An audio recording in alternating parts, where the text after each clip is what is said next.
Hi everyone. Today we will discuss about the Python. Okay, let's start with the Python. Okay, what is Python? Python is a programming language which is used to communicate with the computer or personal computer to done the task whichever we want. Okay, Python is developed by Guido van Rossum in 1991. So if you wanted to download Python, we need to go to the official page of the python.org/downloads page. Here you can see whichever version we want. You can download from here. Click on this download. The download automatically starts.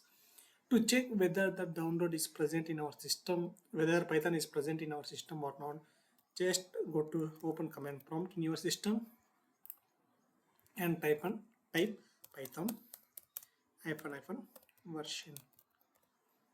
So the Python 3.13 is present in my system. So you can check using this command in your system whether Python is not present or not. If it's not present, go to this official page python.org/downloads. You can download whichever version you want. So after downloading this Python, we want an IDE to write our codes, whichever codes we want, whichever project we want. So we can do these things and all in the IDE. So Visual Studio is the one of the IDE which is widely used in the industry itself, and another thing is the PyCharm. So these two are majorly used in the industry, across the industry. So majorly we use the Visual Studio. To download the Visual Studio code, you need to go to the official page. This is the page of the Visual Studio to download this IDE. So click on here, it will download and follow several steps to install that one. And another thing is the Anaconda. We want another installment is the Anaconda. So you need to go to the anaconda.com/download here. And why Anaconda is necessary for project doing the projects and all means, so for different projects there may be requirement of the different packages. For example, if you consider any machine learning project, you want uh, scikit-learn, numpy, pandas, and matlab for visualization, cborn also for visualizations. So for that there will be a separate there will be specific Python version will be the requirement. There will be the version requirement dependency. So for that we will for different packages there will be different version requirement. For each and every project there will be separate version requirement. That's why we create environment for each and every project separately and install the requirements in that particular environment itself. So for that we use this Anaconda. So you need to click on get started and then sign up with your email and download the Anaconda and install. So follow the steps and install it in your local system. And don't forget to mention add to path, add to environmental variable path. You need to check on that particular option while you are installing the Anaconda navigator. And after the installation completion, so we need to create a folder. Wherever you want, you can create there. So I have created a Python session name in this in the desktop. So open it. After any folder you want to create, any folder, create a folder name, new folder, click enter and open that folder. Go to address bar, click type cmd and click enter. After that you need to type a command code space dot to open the Visual Studio code. What it does means it will open this particular folder in the VS Code. Means whatever the files related to a project, it will be stored in this particular folder where you have created the folder.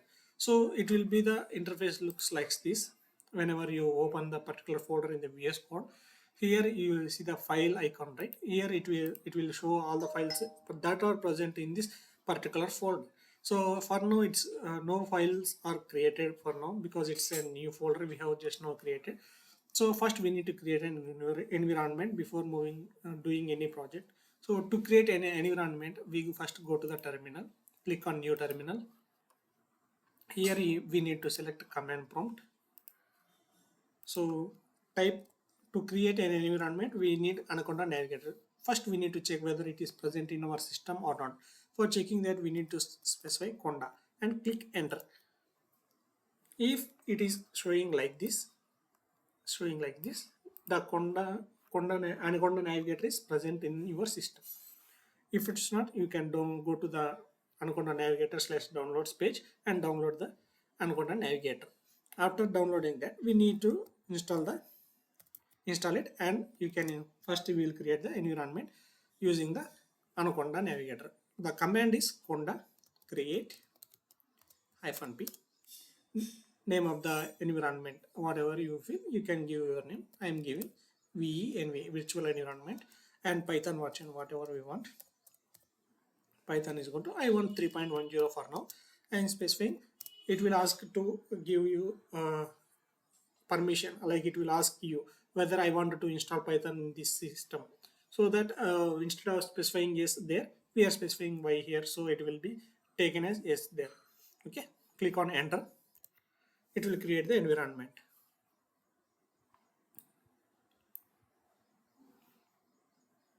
See, here environment is created, the folder is created. What are the packages you install, it will be stored in this particular venv folder. So to install any particular packages like NumPy, Pandas, scikit-learn, so we will specify in particular requirements file. So for that we need to create a file, requirements.txt, requirements.txt. Click enter. We need to specify whatever the packages we need. NumPy, Pandas,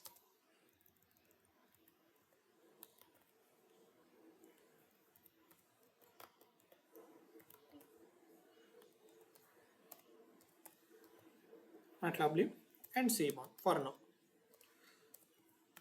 And I want API kernel, which is used for the IPynb notebooks. I will explain clearly about IPynb notebooks. IPynb, IPyn kernel, API kernel. So before installing the requirements, we need to activate the environment. So because we need to store the specific requirements in the particular environment, right? So conda create, not create, conda activate. Conda activate, name of the environment venv slash. So it will activate the environment.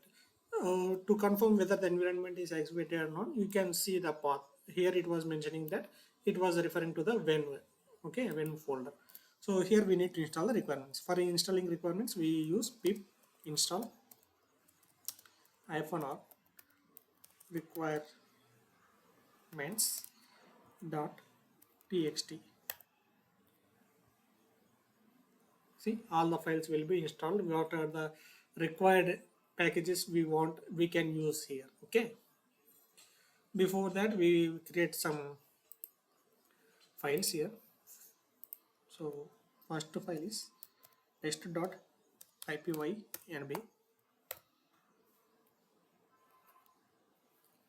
test.ipynb. Second file is new.py.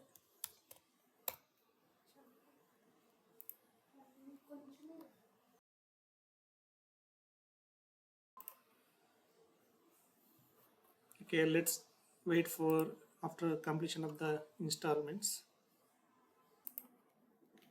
All the requirements are installed. So now we will see what's the difference between IPynb file and .py file. Okay, in industry, while doing the projects, we will use the .py files to write the code in a modular structure. So we use .py files there, and how can we access that one, we will see now. How can we execute the py files and all. Okay, the test.pynb, first I will explain about the IPynb. So here you can see, right, it will be like this whenever you open this test.ipynb file. Here what you can do is click on this markdown file and type intro to Python. See what it does means, we can add the text related, like we can keep text related to project related stuff and all. We can write, what's going on this IPynb notebook. We can mention this is called cell. above cell we can write regarding the cell, what is the functionality of that particular cell, we can write about the cell also. We can, this is like this option is only available in the .ipynb files. And if you write any code and print a, this is an example code, the output will be immediately shown in this ipynb notebook. Okay, this is in the markdown format, so we need to convert, we need to have in the python code. So we'll copy this one and paste here. This is in the python code. So it was showing that it was in the plain text. Why it was showing means we didn't select any kernel. So first we need to select the kernel, go to the, click on the select kernel, python environments. See, we have now created the venv, which is pointing to the current folder's virtual environment. Click on this. After clicking this, it will see it was automatically detected. This is the python code. Okay, like this. If you execute means the output will be displayed there itself. So it will be easy for uh, experimenting the things whichever we are going to do in the project. First we will experiment here in the test.ipynb, then we can convert that into .py files, and we do the and again we convert that .py files into modular structure, and so that it will be the project will be the production ready project. Okay, now you have seen that this is the ipynb notebook. What if you want to test how you write in the .py file means same. So here we need to specify a is equal to 10 and print a. See the output to how to execute this .py file means we need to specify the command in the command line prompt, python space name of the file new.py, and click enter. See, a value is printed here. That's the difference between .py files and ipynb files. So if you use ipynb files means the output immediately shown after the below the cell. So that is the advantage of ipynb files. So if you want to test anything, if you want to test a code whether it's working, how the output is getting, so immediately you can test here and you can convert that into .py files. It will be a good approach because instead of testing .py files, you can test here also. It's your wish. You can use both of the methodologies. Okay, and let's discuss about one concept in Python, variables concept in Python. Variables.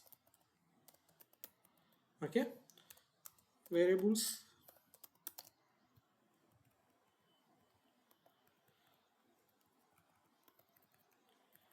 Variables are used to point out the data which is stored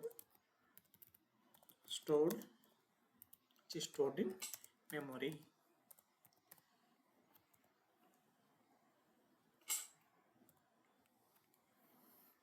And again we need to know about the rules of declaration rules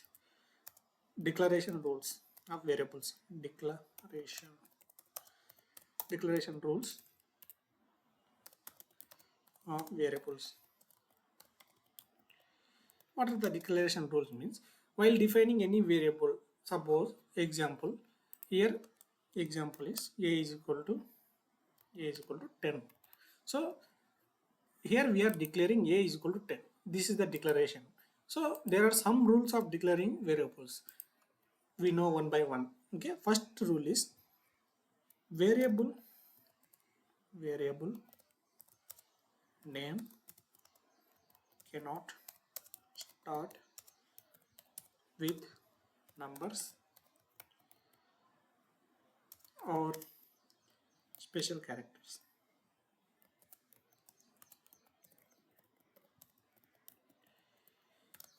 Variable can start with underscore. Variable can be alphanumeric. Example ABC 123. Variables cannot be declared, cannot be declared with special characters.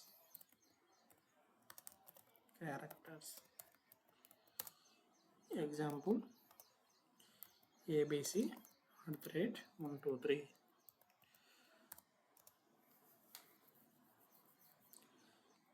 Variables cannot be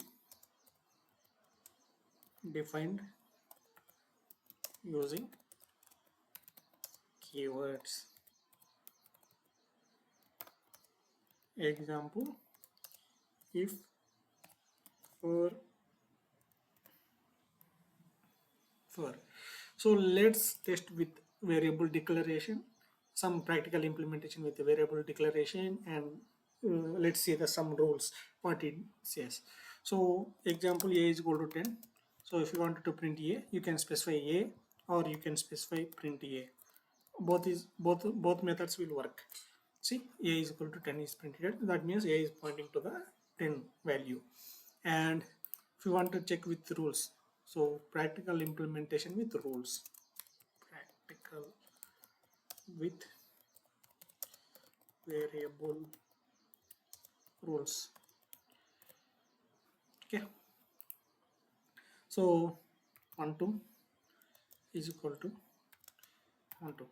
So here what we are doing is we are declaring 1 2 as a variable 1 2 3. So we are declaring variable name as 1 2 and value as 1 2 3. Let's see whether it will work or not. See, it was saying that syntax error. Okay, we can check, but we can check whether this value is not equal to this value using this double equal to, that what it was saying. Okay, to check whether this number is equal to that number or not, we can check using the double is equal to, not single is equal to. Okay, and if you wanted to check another rule is we can declare with alphanumeric, right? So ABC 1 2 3. Okay, 1 2 3 1 2 3. If you print ABC 1 2 3, it will work. See, value is printed 1 2 3. So it will work. So another rule is it can start with underscore, right? ABC. So is equal to 1 2 3. So what if print ABC? See, 1 2 3 is printed. So it will accept underscore starting with underscore. And what if you use special character? It won't work, right? Let's see. See, syntax error. Okay. And another thing is variables keyword. Keyword, if is a keyword, right? If you assign any value to keyword, it will also error, invalid syntax, because if is a keyword, it cannot assign any value to that particular keyword. So that's it for this small session, guys. Thank you.